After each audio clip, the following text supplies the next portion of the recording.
It's fun. It's fun. I see a lot of folks who come hungry to gain knowledge as well as share knowledge. It's been engaging so far. Been here for half a day.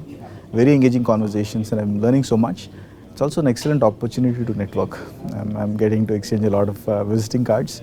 So it's been fun. Very passionate set of participants. So I think the biggest learning is how we are able to leverage the existing setup for Reliance, right? We've been in the retail industry for about a decade and a half. So right from the technology that is used to run the stores to the supply chain network that we've created, right? And the supply chain network and the knowledge that we've built at Reliance is not specific to Reliance Retail.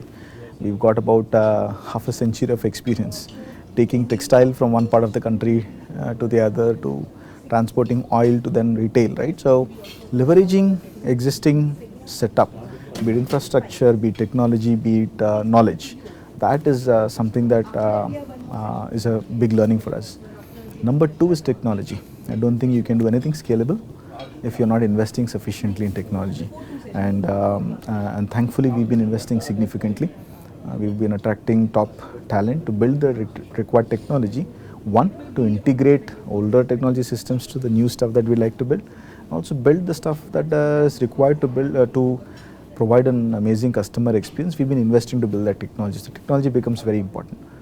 Last is people, capabilities.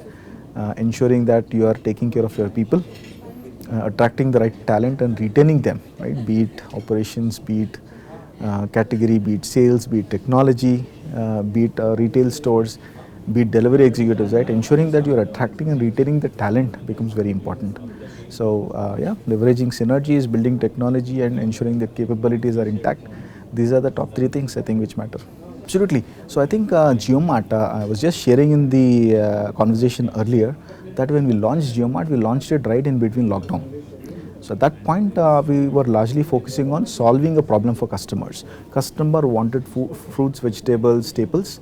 Offline was shut down because of the lockdown. How do we ensure that the products that we have, the supply that we have is reaching customers? That's how Jiomart was born.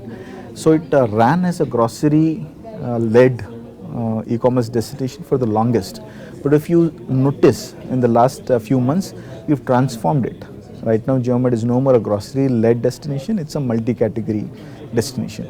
You will find top brands of fashion available on Jiomart, you'll find top brands of electronics available on Jiomart, furniture, home, kitchen, everything is available in Jiomart. So it's not a grocery-led destination anymore. That's number one. Number two, you asked about how do we integrate the partners. I think our strategy is multifold, right? We would like customers to come and buy on Jiomart for the lowest prices at the fastest delivery speeds. That's our ambition, that's our aspiration.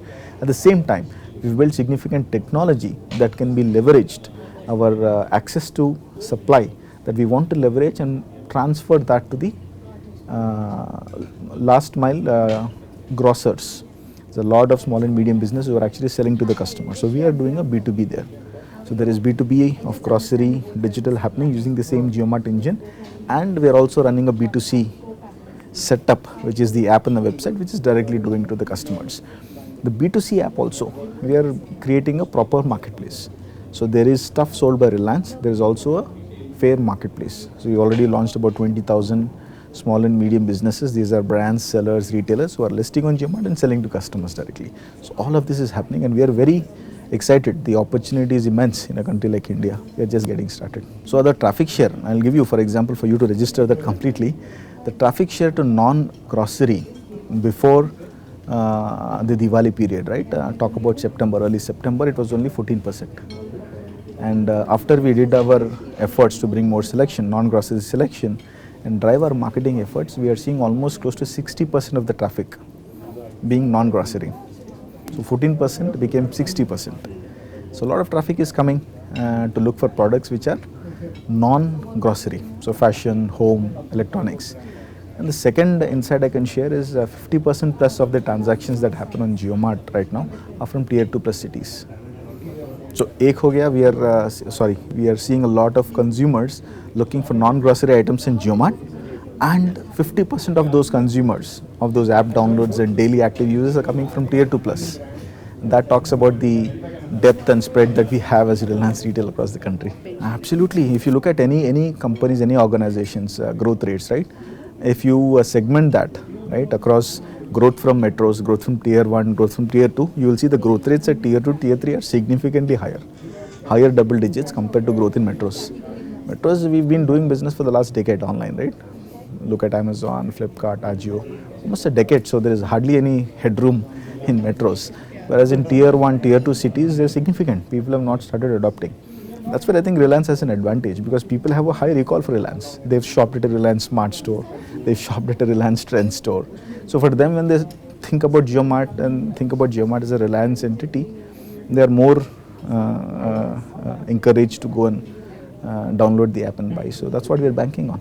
It's a great question, Pallavi. So our aspiration, our ambition at Jiomart is to build the world's largest marketplace. And we believe we are best placed to do that because of a couple of reasons. Not because we are Reliance, just because we are operating in India. If you look at the consumers, right, we are about 1.5 billion, will soon be 2 billion. And the purchasing consumers, right, ages between 22 and 40 years of age, that's the highest in India, right? So we have high population. There is high population which is in the years of 22 years to 40 years, and there is high internet growth. 20 crores people had internet in their smartphones 5 years ago. Right now it's about 60-70 crores. So there is 4G, there is smartphones. That is the second point. Third point is e-commerce penetration is growing. 5% in 2022, we are expecting it to be 10% in 5 years. So all of these factors will make India the largest buying country, consumers buying online. At the same time, for a marketplace, you just don't need buyers, you also need sellers. That's what makes it a proper marketplace. The largest number of SMBs are again in India, not in China, not in US. Even though China has a larger population overall, the SMB community is the largest in India. Right? So you now club the largest buying population and the largest selling population, put them together. I don't think there's any other place other than India which can build the largest marketplace. And we at Reliance, I think we are best placed to do that because of the omni-channel strategy that we are adopting, our widespread presence, and the high recall that we have, the trust that we have from Bharat's customers, that Reliance is a brand that they can trust. That I think is going to work in our favor.